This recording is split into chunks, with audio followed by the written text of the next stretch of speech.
सबसे पहले last class की डीपीपी डिस्कस करते हैं, डीपीपी नंबर 1, जिसमें फर्स्ट 5 क्वेश्चन थ्योरेटिकल है। 6th क्वेश्चन में ये कहना चाहता है कि दो ऑब्जेक्ट के बीच 6 न्यूटन का फोर्स लग रहा है। अगर उन ऑब्जेक्ट को सेम सेपरेशन के साथ मून पे रख दिया जाए तो उनके बीच का फोर्स कितना होगा। अब कल हमने पढ़ा था कि जो कैपिटल जी कांस्टेंट आता है इसमें, वो कभी भी मीडियम पे डिपेंड नहीं करता। तो जितना फोर्स अर्थ पे लग रहा है उतना ही फोर्स दोनों ऑब्जेक्ट के बीच मून पे जाके लगेगा। अब दिमाग में ये मत रखना कि हम तो छोटी क्लास में ये पढ़ते आए हैं कि चांद पे जाते ही अपना वेट 1/6 हो जाता है। अगर यहाँ पर हम 1 मीटर की छलांग लगा रहे हैं तो वहाँ पर 6 मीटर की छलांग लगाएंगे। इस टाइप से कुछ बातें बताइए आपको। तो वहाँ पर एक्सेलेरेशन ड्यू टू ग्रेविटी जो मून का है वह अर्थ के कंपेयर में 1/6 होता है। मीन्स वहाँ पर जो मून की अट्रैक्टिंग पावर है वो 1/6 है कि दो ऑब्जेक्ट के बीच लगने वाला फोर्स 1/6 हो जाएगा। तो इस चीज़ में आप थोड़ा वो डिफ्रेंशिएट करना। 7th क्वेश्चन है कि अगर डिस्टेंस को 3 टाइम्स कर देंगे तो 9 टाइम डिक्रीज हो जाएगा, क्योंकि r² के इन्वर्सली प्रोपोर्शनल वेरी करता है। 8th क्वेश्चन वैल्यू है। 9th क्वेश्चन कल के लिए आपको होमवर्क भी दिया गया था कि कैपिटल जी की डायमेंशन क्या होगी। तो जी की वैल्यू आएगी FR² divided by M1 M2। मैं निकाल के दिखा रहा हूँ ये डायमेंशन। आप लोगों को डायरेक्ट लास्ट में रिजल्ट याद रखना है। अगर याद न हो रहा हो तो रट लेना, क्योंकि वह रिजल्ट बहुत बार नीट में पूछा जा चुका है। यानी प्रीवियसली जब स्टेट PMT होती थी, AI PMT होती थी, तो बहुत बार ये क्वेश्चन पूछा जा चुका है। तो इसकी यूनिट तो हमने कर ही ली थी कि न्यूटन मीटर स्क्वायर पर केजी स्क्वायर। जब डायमेंशन की बात चलेगी तो जी की डायमेंशन होगी, F की डायमेंशन होती है ML/T-2, r² की डायमेंशन L², मास m है तो m×m m² डायमेंशन आ गई। तो यानी m की पावर -1 आएगी, L की पावर 3 आ जाएगी और T की पावर -2 आ जाएगी। ये डायमेंशन होती है g की। तो याद रखने का एक ये भी तरीका है, ऊपर जो पावर है ना इन तीनों का सम 0 होगा, -1 +3 और -2। इस टाइप से आप इजीली इसको याद भी रख पाओगे। 10th question C answer. 11th question कि दो इलेक्ट्रॉन दिए हैं, दो इलेक्ट्रॉन के बीच एक तो इलेक्ट्रोस्टैटिक फोर्स भी लगेगा K(Q1 Q2) divided by r², और एक लगेगा ग्रेविटेशनल फोर्स। तो हमसे उनका रेशियो पूछा है कि Fg डिवाइडेड बाय Fe। तो G m² divided by r² divided by K Q² divided by r² से r² कैंसिल। G की वैल्यू 6.67 इंटू 10⁻⁻11 होगी। m 9.31 into 10⁻⁻31 divided by K की वैल्यू 9 इंटू 10⁻9, और चार्ज इसके ऊपर होता है 1.6 इंटू 10⁻⁻19 का होल स्क्वायर। तो ये चीज़ आप सोल्व कर लेना, हमें सिर्फ 10 की पावर के अंदर आंसर पूछा गया है। तो इस टाइप से हम रेशियो भी निकाल सकते हैं। बहुत आसान डीपीपी थी।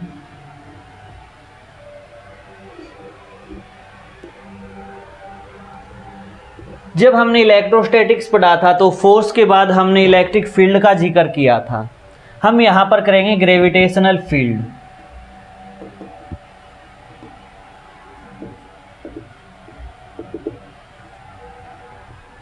मीन्स एक ऑब्जेक्ट के सराउंडिंग का वो स्पेस जहां तक वह ऑब्जेक्ट दूसरे मास को अट्रैक्ट कर सके, क्योंकि इनके बीच हमेशा एक अट्रैक्टिव फोर्स होता है। वहाँ पर अट्रैक्टिव और रिपल्सिव दोनों था। तो हम डेफिनेशन देते थे कि एक चार्ज पार्टिकल के सराउंडिंग का वो स्पेस जहाँ पर वह चार्ज पार्टिकल दूसरे चार्ज पार्टिकल को अट्रैक्ट या रिपेल कर सके। यहाँ पर तो सिर्फ बात अट्रैक्शन की होती है, तो हम इसकी डेफिनेशन यही लिखेंगे कि एक ऑब्जेक्ट के सराउंडिंग का वो स्पेस जहाँ तक वह दूसरे ऑब्जेक्ट को अट्रैक्ट कर सके, वही होता है उसका ग्रेविटेशनल फील्ड। अब इसकी कैलकुलेशन हमने की थी, वहाँ पर बताया था कि इलेक्ट्रिक फील्ड को दो मेजरमेंट होती हैं। एक तो इलेक्ट्रिक फील्ड इंटेंसिटी, एक इलेक्ट्रिक पोटेंशियल। हमारी यहीं पे भी सेम टू सेम कैलकुलेशन होगी। फर्स्ट हमारी होगी ग्रेविटेशनल फील्ड इंटेंसिटी और दूसरा होगा ग्रेविटेशनल पोटेंशियल। तो सबसे पहले हम पढ़ेंगे gravitational field intensity. Gravitational field intensity होती है ई जी से हम इसको रिप्रेजेंट करते हैं। वेक्टर क्वांटिटी है ये, क्योंकि एक फोर्स भी वेक्टर क्वांटिटी होता है। तो ग्रेविटेशनल फील्ड इंटेंसिटी होती है कि gravitational force per unit mass हमारा ग्रेविटेशनल फील्ड इंटेंसिटी होगी। अब मैं उतनी डिटेल में तो नहीं जाऊंगा जितनी डिटेल से हमने इलेक्ट्रिक फील्ड किया था। कहा था कि यह मास बहुत छोटा होना चाहिए, वहाँ पर बहुत छोटा charge, limit Q tends to 0 होगी, तभी हमारी प्रॉपर कैलकुलेशन हो पाएगी। बट हमें फॉर्मूले में डायरेक्ट यही वैल्यू यूज करनी होती है, तो इसलिए मैंने यहाँ पर इसको डायरेक्ट ही लिख दिया। अगर इसकी SI यूनिट की बात करें तो EG की SI यूनिट होती है, जैसे फोर्स की होगी न्यूटन पर, वहाँ पर कूलम था, यहाँ पर आ जाएगा kg आ जाएगा कि न्यूटन पर kg हमारे ग्रेविटेशनल फील्ड इंटेंसिटी की SI यूनिट होती है। अब एक दो एग्जांपल करके देखते हैं, तब जाकर इनका मैथमेटिकली मीनिंग समझ में आएगा। जैसे एक पार्टिकल जिसका मास 2 kg है, एक पॉइंट P जो r = 4 मीटर पे रखा गया है, वहाँ पर ग्रेविटेशनल फील्ड इंटेंसिटी की वैल्यू क्या होगी। तो आपको वही चीज़ निकालनी है। अब मैंने वेक्टर दिया है तो आपको डायरेक्शन के साथ इसका आंसर पुट करना है। तो हमारा इसका सॉल्यूशन होगा कि EG होता है, वो होगा जी की आप वैल्यू पुट कर देना यहाँ पर, इनटू मास हमारा 2 kg हो गया, डिवाइडेड बाय r स्क्वायर का मतलब 4 का स्क्वायर 16 हो गया। और डिस्टेंस कौन सा ये है, r कैप है ना, ये इस साइड इसको खींचेगा, यानी इससे डिस्टेंस तो हम r इस साइड ले रहे हैं, लेकिन इसका अट्रैक्टिव फोर्स तो इस साइड होता है ना। ये हमेशा इलेक्ट्रिकल फील्ड इंटेंसिटी तो हम यहाँ मान लेते हैं पॉजिटिव होगा, तो पॉजिटिव को रिपेल करता था, तो इस साइड आ गया। बट ये मास हमेशा इस ऑब्जेक्ट को अट्रैक्ट करेगा। तो अगर हम r वेक्टर ये ले रहे हैं तो माइनस का r कैप इसकी डायरेक्शन होगी। और वैसे भी नेगेटिव साइन किसको दर्शाता है, एक अट्रैक्टिव नेचर को दर्शाता है कि ये चीज़ इसको अट्रैक्ट कर रही है, इसलिए हम वेक्टर फॉर्म के अंदर नेगेटिव लगाते हैं। रीज़न इसका आप ये भी मान सकते हो कि यहाँ पर अगर मैं +1 kg का ऑब्जेक्ट रख दूँ, क्योंकि इसकी डेफिनेशन तो यही है ना कि यूनिट मास के ऊपर लगने वाला फोर्स ही हमारा ग्रेविटेशनल फील्ड इंटेंसिटी होता है। उसी टाइप से अगर मैं इस पॉइंट पे 1 kg मास रख दूं तो इसके ऊपर एक अट्रैक्टिव फोर्स लग रहा है। अगर r हमारा वेक्टर ये हो गया कि ये A पॉइंट था, तो A से P वेक्टर हो गया हमारी डायरेक्शन, तो माइनस का AP डायरेक्शन इसके ऊपर लगने वाले फोर्स की डायरेक्शन होगी, इसीलिए हम नेगेटिव पुट करते हैं। चाहे इस नेगेटिव का मैथमेटिकली मीनिंग समझ लो, चाहे इसका वेक्टोरियल मीनिंग समझ लो कि नेगेटिव का मतलब होता है एक अट्रैक्टिव फोर्स। तो इस टाइप से एक छोटी सी बात कर ली हमने। एक वहाँ पर भी एग्जाम्पल किया था हमने।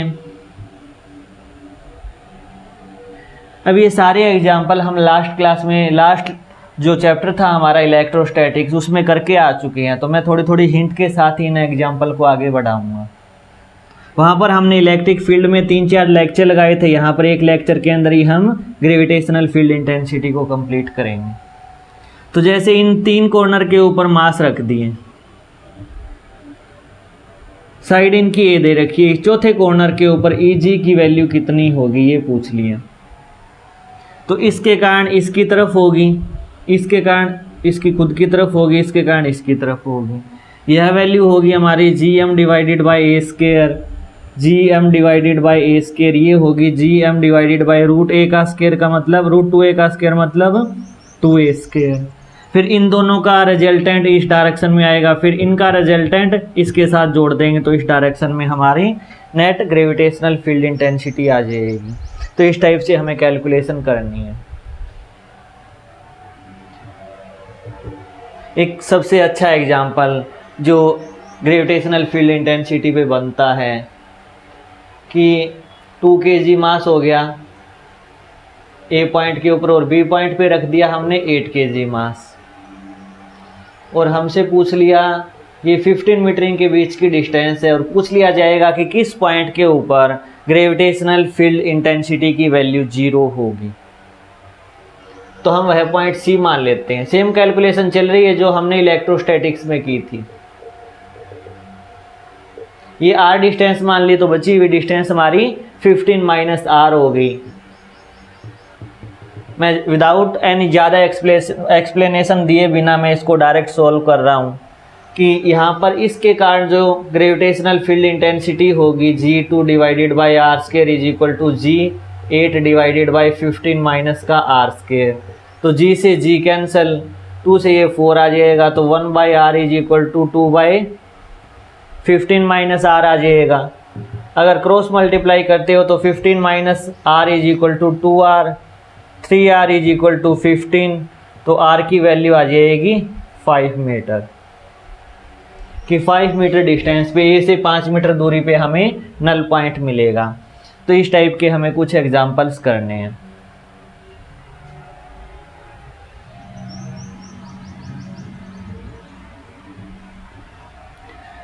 अगर हमें एक पार्टिकल दे दिया तो पार्टिकल के लिए ग्रेविटेशनल फील्ड इंटेंसिटी का ये फॉर्मूला था। अब पार्टिकल के बाद हमने बात की थी वहाँ पर रिंग की, कि एक रिंग के ऊपर अगर यूनिफॉर्मली चार्ज डिस्ट्रीब्यूशन हो तो उस केस के अंदर उसकी एक्सिस के ऊपर इलेक्ट्रिकल फील्ड इंटेंसिटी कितनी होगी। अब हम ये कह देंगे कि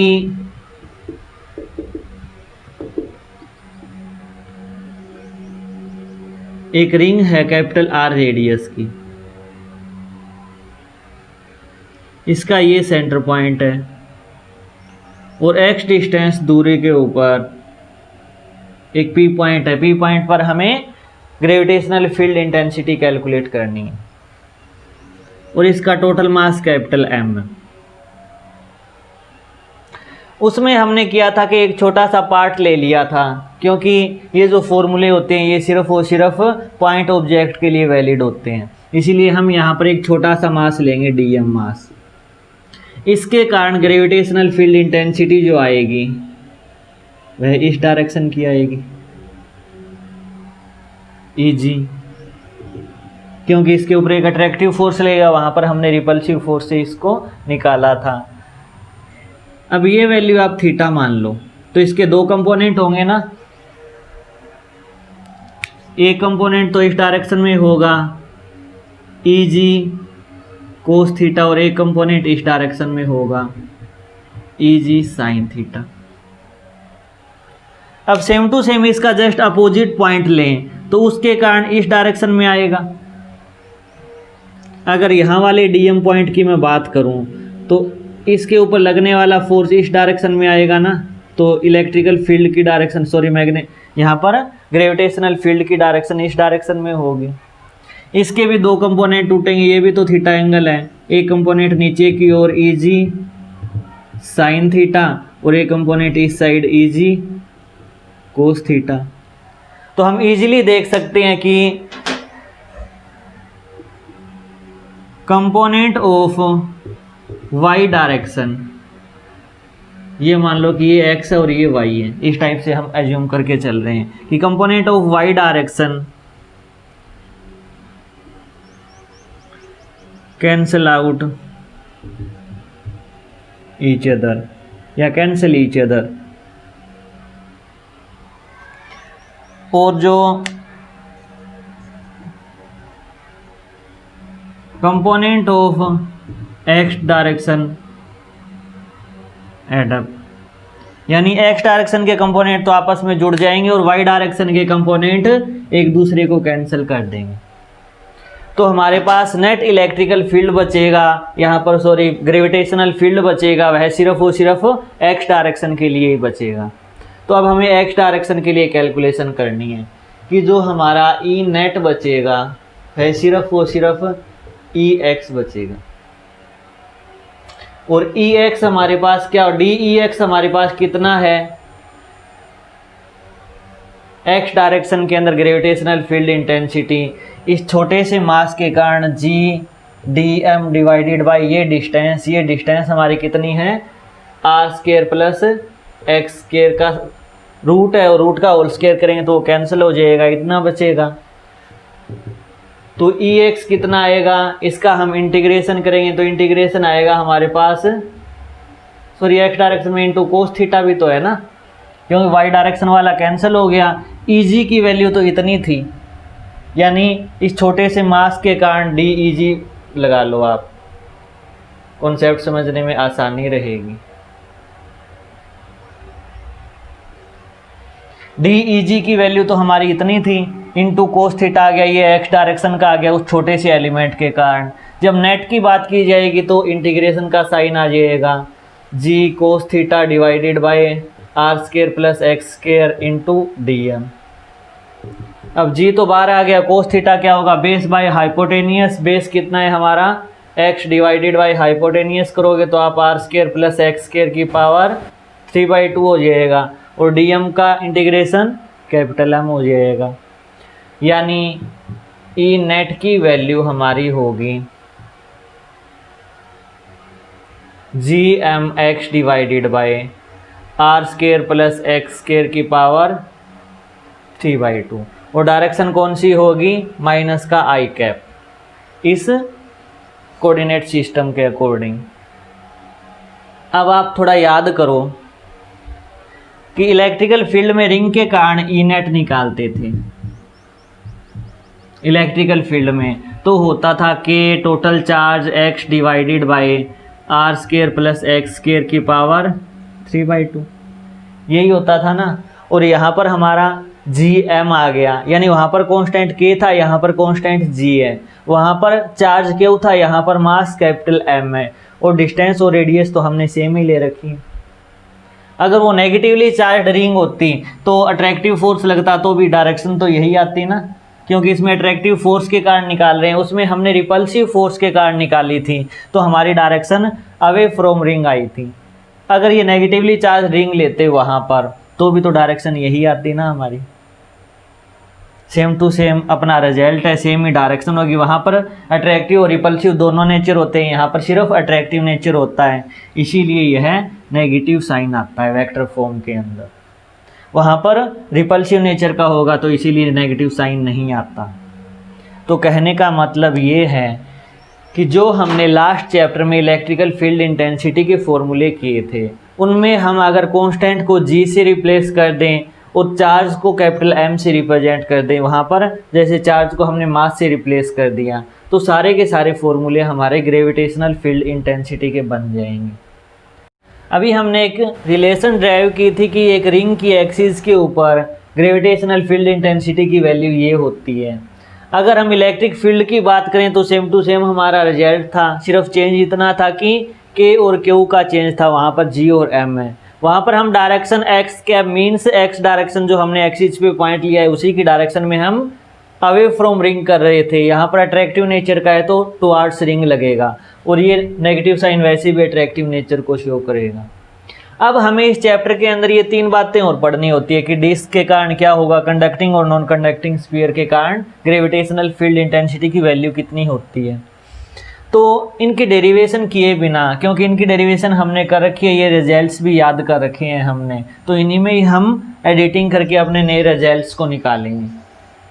जैसे अगर डिस्क का केस किया जाए कि आर रेडियस की डिस्क है, यहाँ पर कैपिटल आर तो रेडियस है और एक्स हमारा है उसकी एक्सिस के ऊपर डिस्टेंस, तो ई जी की जो वैल्यू आएगी वह होती है कि माइनस तो साइन हमने लगा दिया अट्रैक्टिव नेचर को शो करने के लिए, 2gm divided by are square.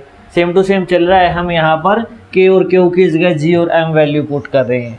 1 minus X divided by root of R square plus x square, और एक्स कैप डायरेक्शन उसकी तरफ। सेम टू सेम जब हम कंडक्टिंग स्फीयर की बात करेंगे तो कंडक्टिंग स्फीयर के अंदर इलेक्ट्रिकल फील्ड इंटेंसिटी 0 थी, तो सेम टू सेम हम ग्रेविटेशनल फील्ड इंटेंसिटी की वैल्यू 0 रखेंगे, यानी r की वैल्यू लेस देन r हुई तो उस केस में Eg की वैल्यू हमारी 0 होगी।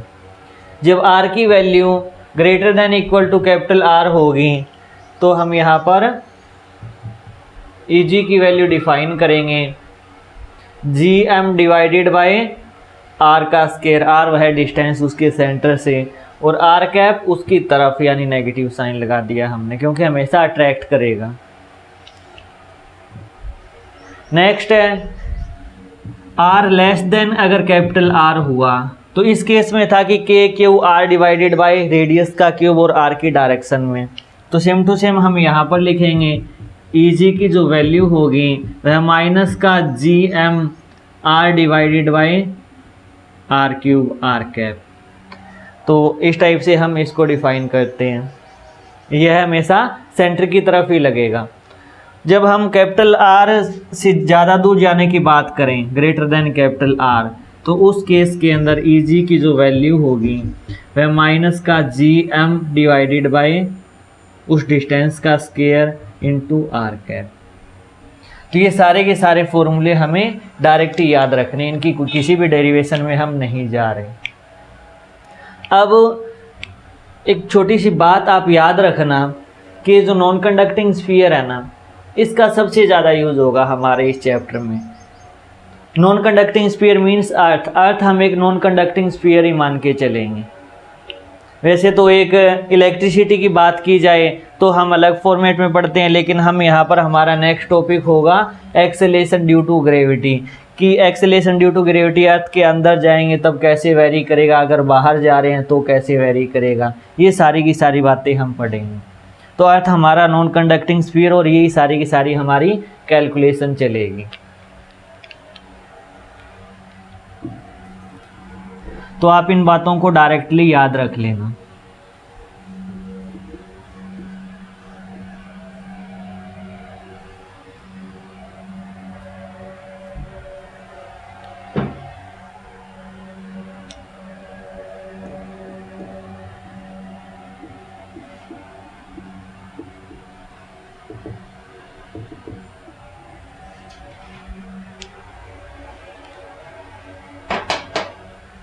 अभी हमने एक बात पढ़ी थी कि ग्रेविटेशनल फील्ड इंटेंसिटी क्या होती है। वह होती है कि उस ऑब्जेक्ट ने कितना फोर्स लगाया डिवाइडेड बाय कितने मास पे लगाया, यानी पर यूनिट मास के ऊपर लगने वाला वह ऑब्जेक्ट का फोर्स ही हमारा ग्रेविटेशनल फील्ड इंटेंसिटी होता है। यह ऑब्जेक्ट कोई भी अननोन हो सकता है कि मास m मास का ऑब्जेक्ट हो गया। यहाँ पर हमने एक स्मॉल m रखा तो इसके ऊपर इसने जो फोर्स लगाया, सेंटर टू सेंटर डिस्टेंस हमारी r है, क्योंकि एक सेंट्रल फोर्स है तो centre to centre distance measure की जाएगी। तो हमारा ग्रेविटेशनल फील्ड इंटेंसिटी हमने कैलकुलेट किया कि G M divided by R square divided by वह मास। तो इतना हमारा ग्रेविटेशनल फील्ड इंटेंसिटी आ गया था और अट्रैक्टिव नेचर का था तो इस डायरेक्शन में आ गया। ये सारी बातें कैलकुलेट की। अब बात हम करेंगे अर्थ की, कि अर्थ जो ग्रेविटेशनल फील्ड इंटेंसिटी प्रोड्यूस करता है, मींस अर्थ के कारण किसी पॉइंट के ऊपर हम जो कैलकुलेशन करते हैं ना ग्रेविटेशनल फील्ड इंटेंसिटी की, वही हमारी होती है acceleration due to gravity. Gravity ही पढ़ते हैं हम उसे, यानी ग्रेविटेशनल फील्ड इंटेंसिटी अर्थ के लिए ग्रेविटी होती है। ग्रेविटेशनल फील्ड इंटेंसिटी, ये मानो कि हमने तो एक कॉमन सी बात कर दी कि कोई भी ऑब्जेक्ट या मार्कर भी इस बोर्ड को अपनी तरफ खींच रहा है तो इस मार्कर के कारण इस पॉइंट के ऊपर जो ग्रेविटेशनल फील्ड इंटेंसिटी होगी हम उसको ग्रेविटी नहीं बोलेंगे, ये इस ऑब्जेक्ट की है। इसी चीज़ का स्पेशल केस हम अर्थ को मान रहे हैं, यानी अर्थ जो ग्रेविटेशनल फील्ड इंटेंसिटी प्रोड्यूस करता है ना, वह हम ग्रेविटी से रिप्रेजेंट करते हैं। इसका स्पेशल केस है, हम उसी ग्रेविटी को पढ़ेंगे।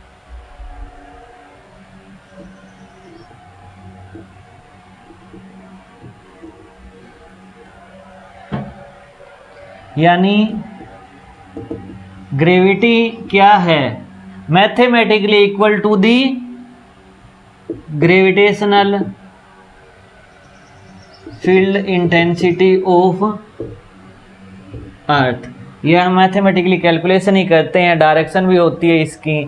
तो gravitational field intensity of earth ही हमारी होती है ग्रेविटी। अब जो हम मास m ले रहे थे कि यह मास किसी भी ऑब्जेक्ट के कारण था, तो इसके लिए हमने ग्रेविटेशनल फील्ड इंटेंसिटी डिफाइन कर दी। अब अगर मैं इस मास को E रख देता तो ये क्या होती, अर्थ की ग्रेविटेशनल फील्ड इंटेंसिटी होती। लेकिन ये फॉर्मूला कौन सा है, रिंग का है। अर्थ रिंग थोड़ी ना है, न अर्थ हमारी डिस्क है, न कंडक्टिंग स्फीयर है। हमने अभी भी बोला कि नॉन कंडक्टिंग स्फीयर है। यानी यहाँ पर मैं m की वैल्यू m e पुट कर दूँ तो ये दोनों के दोनों फॉर्मूले मेरे क्या बन जाएंगे, ग्रेविटी के फॉर्मूले बन जाएंगे। और ग्रेविटी ही एक एक्सेलेरेशन की फॉर्म में हम पढ़ते हैं कि एक्सेलेरेशन ड्यू टू ग्रेविटी, कि कितना एक्सेलेरेट करवाएगा उस ऑब्जेक्ट को। तो जो हम ई जी ले रहे थे वह अर्थ के लिए क्या होगा, स्मॉल जी होगा। यानी ग्रेविटेशनल फील्ड इंटेंसिटी अर्थ के केस में हम स्मॉल जी से रिप्रेजेंट करेंगे।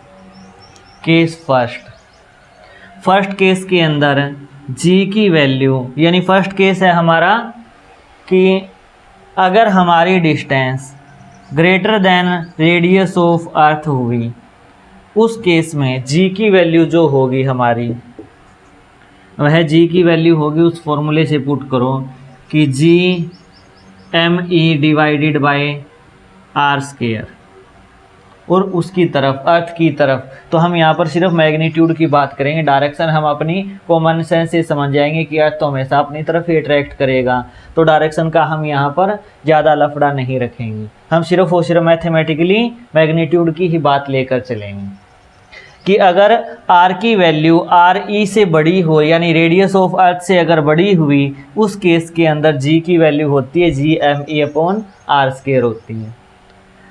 सेकंड केस,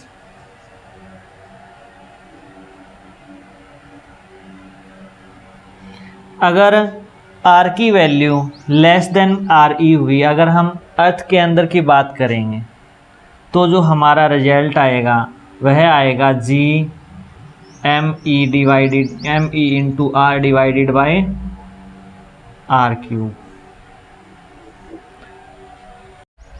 अब ये फॉर्मूले हम r की फॉर्म में पढ़ रहे हैं,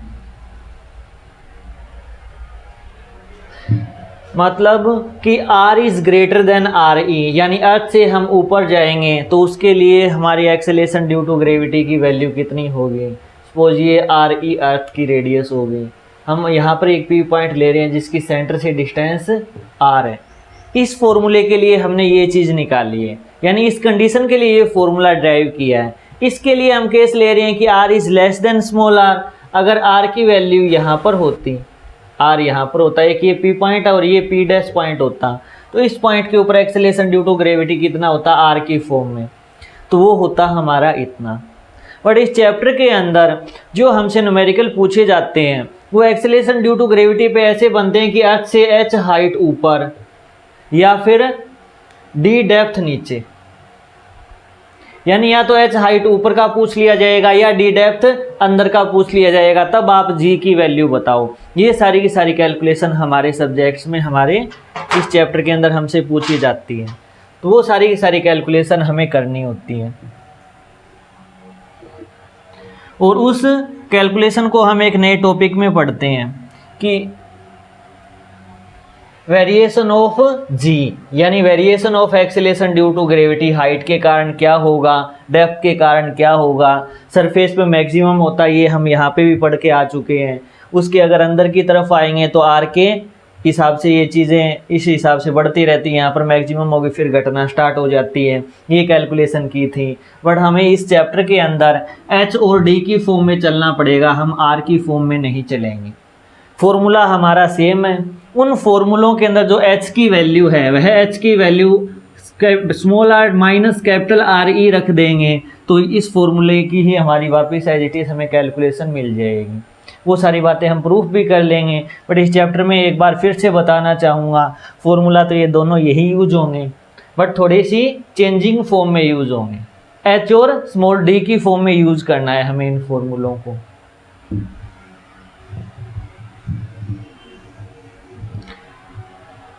स्फेरिकल केस के लिए वहां पर हमने एक अच्छा सा एग्जाम्पल किया था, वह एग्जाम्पल हम यहाँ पे भी करेंगे।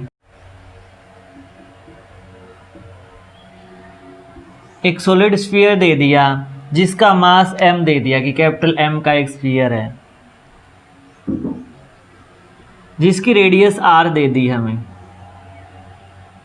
ये r रेडियस और m मास का एक सॉलिड स्फीयर दे दिया।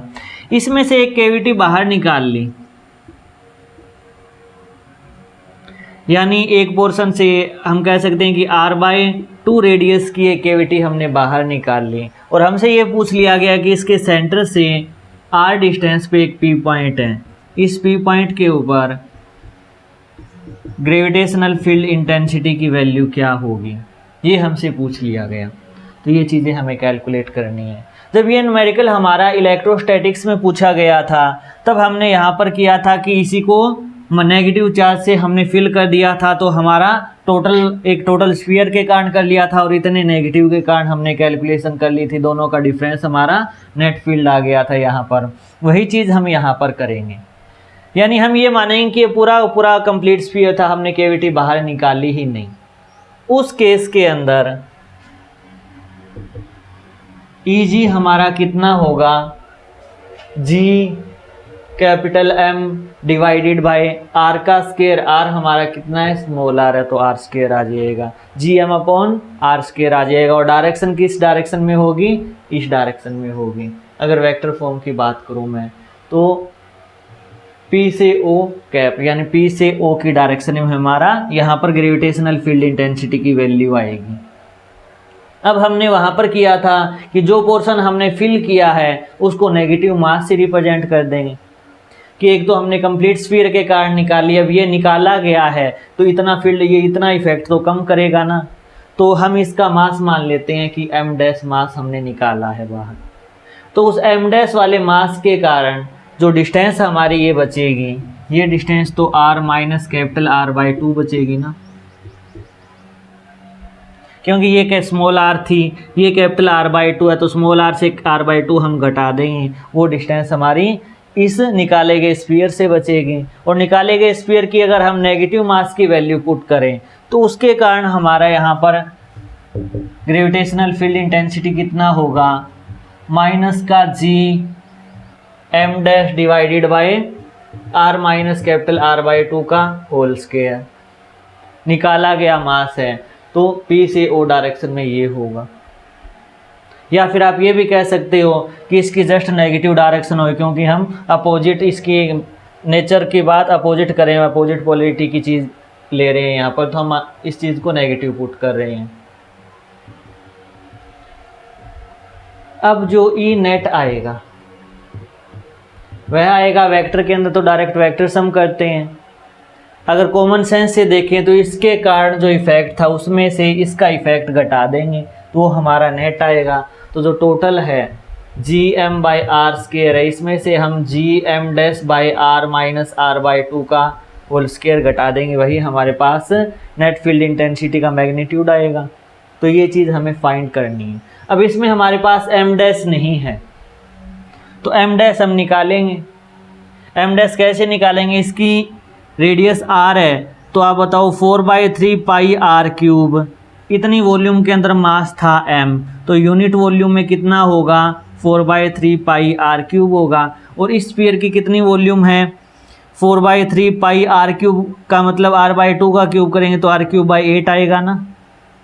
तो इसका मास कितना होगा, m divided by 4/3 pi r³ multiplied by 4/3 pi r³ divided by 8 आएगा। तो ये चीज़ तो कट गई तो m/8 आ जाएगा, यानी m' की वैल्यू हमारी m/8 आएगी। बिल्कुल सिंपल 6ठी 7वीं की क्लास की फॉर्म में मैंने ये चीज़ समझाई है। अदरवाइज़ आप ये ले सकते हो कि डेंसिटी हमारी कितनी होगी, m divided by 4/3 pi r³ और इसकी वॉल्यूम कितनी, उससे डायरेक्ट आप मल्टीप्लाई करके भी m/8 वैल्यू निकाल सकते हो।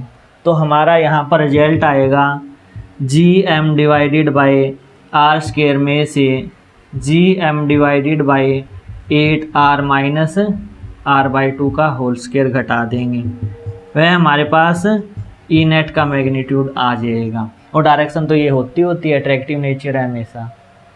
तो इस टाइप से कुछ क्वेश्चंस पूछे जा सकते हैं, जैसे उसमें चार्ज स्फीयर दे दिया, यहाँ पर मास का दे दिया, उसमें से हमने कुछ कैविटी बाहर निकाल ली तो उसके कारण इलेक्ट्रिकल फील्ड की जगह यहाँ पर ग्रेविटेशनल फील्ड इंटेंसिटी हमने कैलकुलेट कर ली। तो आज के लेक्चर की कोई डीपीपी नहीं है, आपको सिर्फ इन सारी की सारी बातों को ध्यान से पढ़ना है। जो हमने इलेक्ट्रिकल फील्ड इंटेंसिटी में जितने फॉर्मूले पढ़े थे उनको आप रिवाइज करके ग्रेविटेशनल फील्ड इंटेंसिटी के फॉर्मूले में कन्वर्ट कर लेना।